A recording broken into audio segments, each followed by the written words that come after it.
Welcome to County Report This Week. I'm Sonia Burke. Thank you for joining us. Coming up in the next half hour, dozens of residents turn out for the closing of the Wheaton Library. 8 firefighters were injured at a townhouse fire in Germantown. And a bald eagle is on the mend after her rescue in Potomac. But we begin with the proposed operating budget. After months of preparation, County Executive Ike Leggett has sent his recommended fiscal year 2017 operating budget to the County Council. Lorna Virgili was at the budget presentation and brings us more. Lorna? Sonia, this is a budget that does two things. It proposes record funding for Montgomery County Public Schools, and it also increases the property tax. After months of preparation and listening to county residents, Executive Ike Leggett announced his proposed FY17 operating budget, a $5.3 billion budget that closes a $178 million gap. This budget does two really big things, among other things. First, it increases the county spending on the Montgomery County Public Schools by almost $136 million. That's $90 million over maintenance of effort. And it also addresses the loss of revenue due to the Wynn case. In order to achieve these objectives, this budget also recommends a 3.9-cent increase per $100 of assessed valuation in the property tax over the current year. The property tax hike was expected, as the county has not exceeded the charter limit on property taxes since 2009. MCPS is supposed to receive $2.45 billion, an additional $136 million in comparison to last year. We have to make sure the county council members agree with Mr. Leggett's recommendations. We've got to get them to support the property tax increase, which I know was challenging for him and is a big step, but it's a critical part. And so we're very excited that Mr. Leggett has gone above the maintenance of effort level for the first time in 2009. The budget fully funds the body camera program for the entire police department. This time next year, we should have about 900 police officers that are wearing body-worn cameras. I've had a fair number of my officers who've been wearing the cameras tell me how glad they were that they had their camera on when they got involved in different situations. And I think it's been a really good success and doing a lot of good things in our community. Montgomery College also receives an increase in its county contribution of $130 million. We did make a request of new money of about $10 million. The county executive was able to recommend a $2 million increase to what we've asked. Very grateful for that, but know that there's still a gap. Affordability is a significant issue, student success, and making sure that our compensation is competitive for our employees living here. So it is a challenge for us. We know we have some work to do, but very grateful to what has been done thus far. In addition, the executive's proposed budget fully restores public libraries to their previous session funding levels, expands the county's Excel Beyond the Bell after-school program, and launches a Child First program in 2 up-county elementary schools. Also funds affordable housing at $47 million. To view the entire proposed budget, visit montgomerykountymd.gov/OMB. In Rockville, for County Report This Week, I'm Lorna Virgili. Now that the executive has released his budget, it moves on to the County Council, where its committees will go over the proposal by department. Susan Kennedy has some council reaction to the executive's proposal. It's the first time since 2009 that County Executive Ike Leggett has recommended exceeding the charter limit. In his proposed FY17 budget, he is calling for a 3.94-cent increase in the property tax. The funds are needed to keep up with the growing needs of the school system and make up for lost revenue due to the recent decision with the Wynn case, which will cost the county $76 million this year and next. The question is for us, can our residents afford it? What is the bang for the buck here? And we'll be looking at this really carefully. This bump in the property tax would increase the tax bill of the average resident by $325 per year.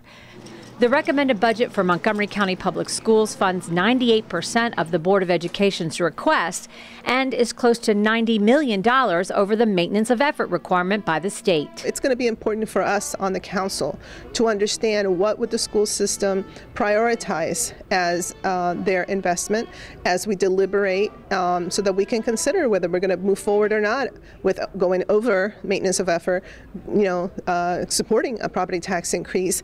I want to see how that money will be utilized in the classroom. Councilmember Mark Elrich is in favor of the proposed tax hike, but like his colleagues, wants to be sure the schools put that money where officials and community members believe it needs to be spent. We find ourselves where these other expenditures are now constraining our ability to properly fund schools. The other part of this is the money's got to go into class size reduction. The school board needs to make a decision that if they get money over and above MOE, that they're going to respond to the same community conversation that we've been hearing, is that people want to see class sizes reduced, they want to see more counselors, and they want to see more support for students in trouble, and they want a greater effort to close the achievement gap. In Rockville, I'm Susan Kennedy for County Report This Week. This week, the Maryland House of Delegates unanimously passed Noah's Law. Now it moves on to the Senate. Police Chief Tom Manger tells us what this law means to him. You had a young man, Noah Liotta, one of my best police officers, who gave his life, serving this community. It means that his sacrifice was not in vain. And I can tell you that that Noah's parents have been working harder than anyone to push this law. And so I'm so pleased that, after this law has been proposed for 6 or 7 years, that now, because of Noah's sacrifice and because we've attached Noah's name to it, I think that's what has made this effort successful. And so it means a great deal to me personally. Professionally, it means a great deal as well, because I believe this is going to result in fewer drunk driving deaths on our highways every year. It's official. The Wheaton Library is closed to make way for the construction of the new combined Wheaton Library and Community Recreation Center. Executive Ike Leggett participated in the library's closing ceremony and promised a new state-of-the-art facility for residents. It takes all of you to make a community work the way that it should, and this library has worked in a very efficient and a supportive way for the entire community. We promise again to have the library open within budget, on time, and ready to go for you in just about 2 years. The new library is expected to open in 2018, and during construction, an interim site will be located at 2400 Arcola Avenue, the site of the Wheaton Volunteer Rescue Squad Ballroom. You can also visit nearby library branches in Aspen Hill, Olney, White Oak, Silver Spring, and Kensington Park. For more information about library locations and operating hours, visit montgomerycountymd.gov/library. The Faith Community Working Group recently hosted a discussion on dangerous speech in Silver Spring. One of the main topics during this talk was the 2016 election. MyMC Media's Willie James Inman has a story. This event came from months of discussion among interfaith partners about the violent messages that are put out on the internet that are radicalizing young people, not just in foreign countries, but at home as well. Residents met to discuss ways of countering dangerous and hate speech in Silver Spring. The meeting was organized by the Montgomery County Faith Community Working Group. I coined the term dangerous speech to describe language that seems to have a special capacity to inspire violence by one group of people against another. The 2016 presidential campaign was a top concern. We're increasingly concerned about the dangerous rhetoric that's affecting people across the board, minorities, ethnic communities, faith communities. I really believe that much of the crime we've had occur in this country, particularly those involved in shootings, mass shootings and those kind of things, came about by influence of other folks. And so we got to be really careful about that. Community leaders and residents hope to continue the conversation and spread the word against hate. We don't want to be the driving force behind all the initiatives. We want to pass those ideas on to other communities and other groups to be able to move forward with them. From here on, we will meet again and talk about how we are going to organize this a little bit better and how to make this message more broadly received, both locally and hopefully nationally. we're shooting for the stars on this. I'm Willie James Inman for County Report This Week. Coming up on County Report This Week, 8 firefighters are injured as they battle a blaze in Germantown. And the Montgomery County Chamber honors our county's public safety employees for their bravery and heroism. Stay with us. County Report This Week is coming right back. Did you know there are more than 10,000 county government phone numbers? But there's only one number you need to remember for non-emergency calls, 311. MC311 is Montgomery County government's online telephone information system. Need information? Have a problem or complaint? Trying to locate a county government facility? Call 311. The call center is open Monday through Friday, 7 a.m. to 7 p.m. The website is available 24 hours a day, 7 days a week. Welcome back to County Report This Week. I'm Sonia Burke. Several residents were displaced and 8 firefighters were injured at a townhouse fire and building collapse in Germantown this week. MyMC Media's Maureen Chowdhury reports. You're watching a home video shot by a neighbor of a 3-alarm fire that happened in the middle of the night on Churubusco Lane on March 14th. More than 100 firefighters battled the blaze and several were trapped when the townhouse collapsed. Upon their arrival, they received what they believed were credible reports that an occupant was still unaccounted for. There were a few firefighters inside at the time of the collapse. There were 8 total firefighters injured and transported to local hospitals. Firefighters believe the fire started in the basement, but because of structural damage, investigators could not immediately inspect the area. Because of the nature of the fire with the collapse, investigators could not get into the structure. It was certainly not safe to get into any portion of the structure itself. So you can see that we have a crane here basically digging out debris to make the structure safe for the investigators to continue their investigation. Several nearby residents were also displaced. My house is the one with the green shutters. About 1 o'clock, the smoke alarms went off and there was smoke in the basement, and as soon as we came outside we could see it going up the back of the house. At least 3 were impacted. The 2 immediately adjacent to the collapsed townhouse, they were also affected by water, smoke, damage. The 8 injured firefighters are recovering from non-life-threatening injuries. Damages are estimated at $500,000. As the investigation continues, displaced residents wonder what's next. Rebuild or move on. In Germantown, I'm Maureen Chowdhury for County Report This Week.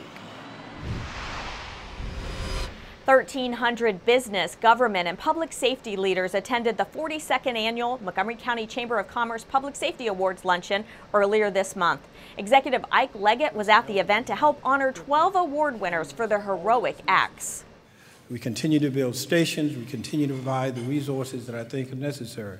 But no amount of resources that we provide, no amount of material can substitute for the bravery and the hard work of our men and women who perform each and every day. Among the recognized individuals, Montgomery County's first responders who helped restore peace in Baltimore. Attendees also took a moment to remember fallen police officer Noah Leota, who was killed in the line of duty last December. The city of Tacoma Park played host to Maryland's 8th Congressional District Candidates Forum over the weekend. In addition to meeting the candidates, attendees were able to see a voting machine demo and hear from several community organizations that helped make the event happen. Almost 2 months in planning, and it's just been an amazing experience working with both the candidates as well as the community. This forum was very important because it brought together 15 organizations to actually work together here in Montgomery County. And this is basically to tell the community we are, the African community is a force when we come together. I'm from Ghana, and I refer to myself from Ghana.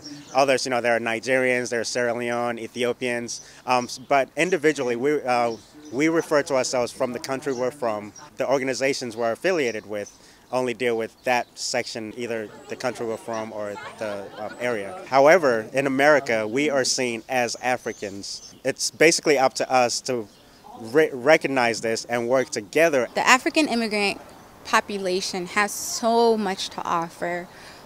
we are loving and we are welcoming. We have great culture, we have great food, and we want to now be embraced in the fold of everything. And so that's what part of this forum is it brings them into that voting process. It brings them into meeting candidates, meeting elected officials, so that way they are now seen as a person and not just a number and not just a category of people. Even though we come in here highly educated and we become even more educated, the level of services that we receive as African immigrants is very low. Policies that are in place really do not benefit us very much. The reasons why we have these sort of forums and why we want to have more of these forums to make sure that our voices and our concerns are out there. It's very important as Africans for us to come together and to work together. And it's not until we come together and work together is when we will we'll be recognized in the community, where we will actually be able to achieve things beyond what we're achieving now. Coming up on County Report this week, brainwaves give new meaning to remote control. And more than 300 students performed at Sherwood High School's annual Rock and Roll Revival. That story and more right after this. Election Day is fast approaching. Is your registration current and accurate? Don't wait. Register online. It only takes minutes. Visit 777vote.org to check your registration. The deadline is April 5 at 9 p.m. Vote by mail ballots are also available. Visit the website to submit an application. Did you know there's a new voting system? Our website has information on the equipment you will now be using on Election Day. Check it out. Remember, your time, your voice, your vote. In Montgomery County, we have a goal to reduce waste and recycle 70% of all waste by 2020. By recycling and reducing waste, we save natural resources and make our community even better. So recycle at home, work, school, everywhere, and keep recycling going. For more information, call the Montgomery County, Maryland Division of Solid Waste Services at 311 or visit montgomerycountymd.gov/recycling. Keep it going. Recycle more now. Welcome back to County Report this week. I'm Sonia Burke.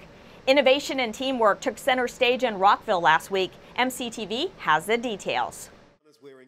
These Montgomery College students volunteered to participate in an experiment where, using their brain, each of them controlled one side of this.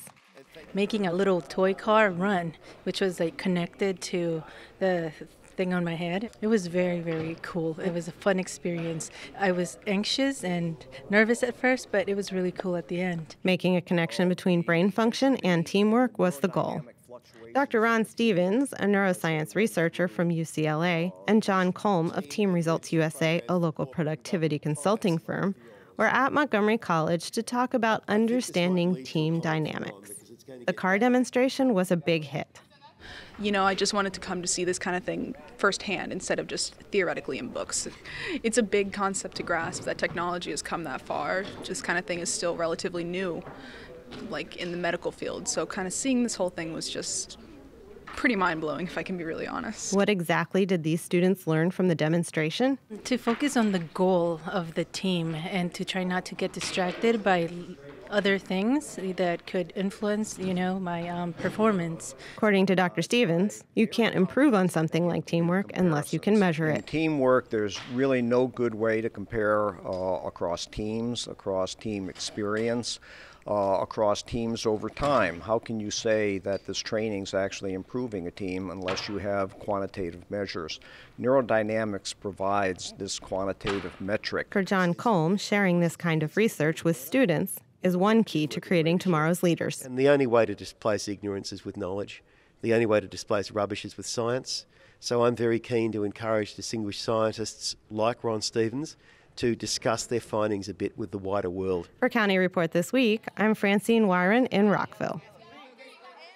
This event was sponsored by Montgomery College Innovation Works, which hosts events and online resources that support and encourage innovative thinking and collaboration at Montgomery College. For more information and to watch this talk and others, please visit montgomerycollege.edu/innovationworks. For more than 4 decades, Sherwood High School has put on a display of talent and showmanship you have to see to believe. And although the show will go on for many more years, one tradition is coming to an end. MCPS TV has the story.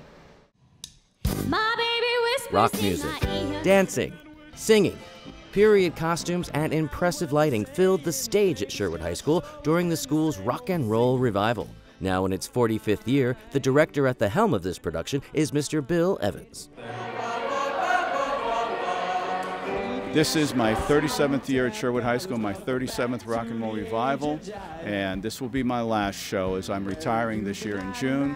And it's bittersweet, but it's been a great 37 years here at Sherwood High School. I will miss the most watching the students grow. It's a total project-based learning project. They start from the beginning where they're learning the songs, writing the music out, learning the lyrics, learning the dances, and then we bring it all together into one big performance. The production involved more than 300 students performing 42 songs from the 1950s to current times. Bill Evans has been at the heart of this show for decades. Everyone loves him. He works the kids really hard. He puts everything of himself into the show. It's a part of who he is, and he's a part of the show's identity. Mr. Evans is a great guy, and everyone has a lot of respect for him. As a director, Mr. Evans wants everyone to be prepared and ready for the show. I love this because all different types of groups and people join together for a production, and it doesn't matter who you are, and we all just unite together. During intermission, patrons shared their comments about the show and Mr. Evans. I'm so proud of my friends. They're doing such a great job. I'm really impressed with the dancing and the choreography. It's so many songs and it takes so long to get those steps together. They do it flawlessly and they're beautiful.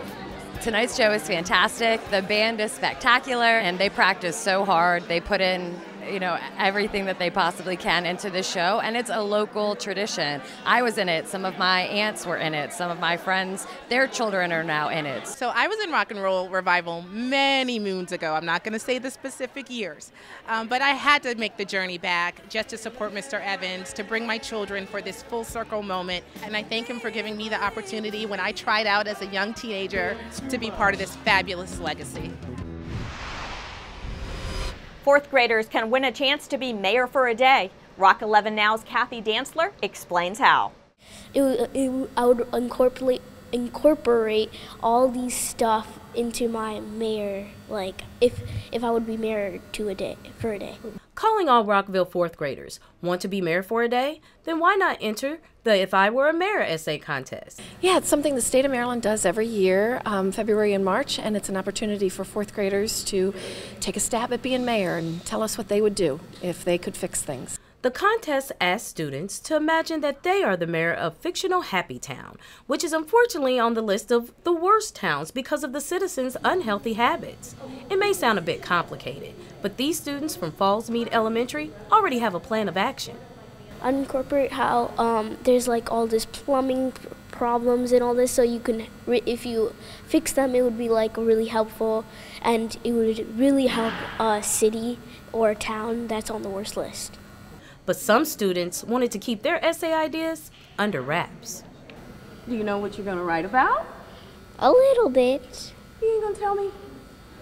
I'll keep that a secret until further notice. But what's not a secret?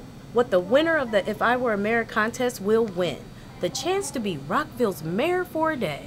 It's an opportunity for them to share their ideas, but the most fun is bringing the winners into Rockville, spending a day with the mayor, riding in the police car, going to lunch, and then the culmination is participating in the mayor and council meeting on Monday night.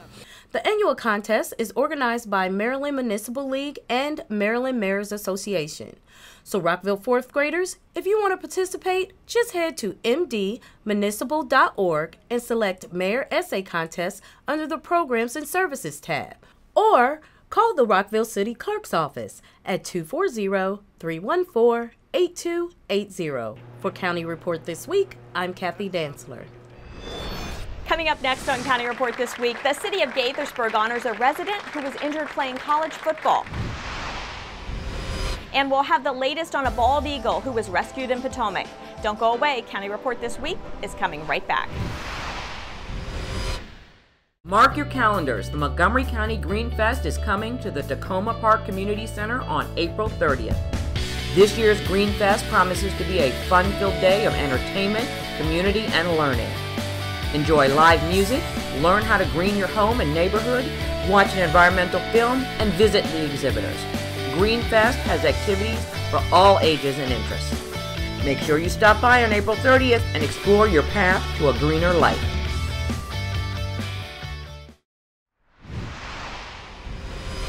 Welcome back to County Report This Week. I'm Sonia Burke.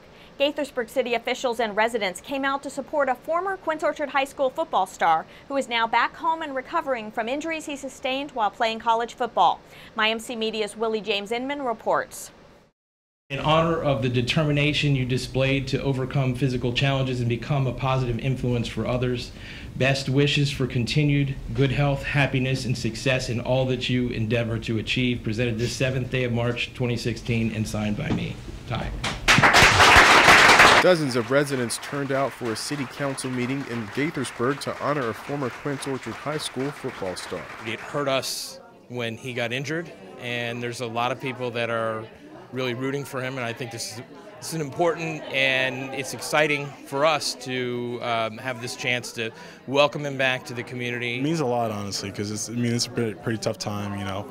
Even though it's already been 6 months, no day is really an easy day. Williams suffered major injuries to his neck and spine during the season-opening football game for Georgetown in September of last year. His parents are thankful for the amount of support they've received from the community. So he was totally paralyzed from the neck down.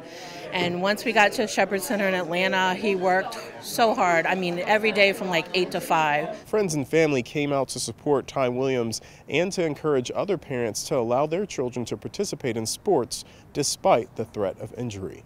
It's a tragic event, but Tyrell has turned it into a very positive experience, if you can say that. It was a fluke accident. Anything can happen to anybody anytime, so don't go against the sport. The sport is a good sport to be in. Although his recovery could take years, Williams remains optimistic. I've gotten a lot back within these 6 months, so it's just a matter of time. So what's next for Williams? He's already back in class at Georgetown and hopes to help out the football team more later this year. Come fall, I'll help out a lot more because I'll be a lot better and I'll be doing a lot better and I'll be able to do a lot more things. In Gaithersburg, I'm Willie James Inman for County Report This Week.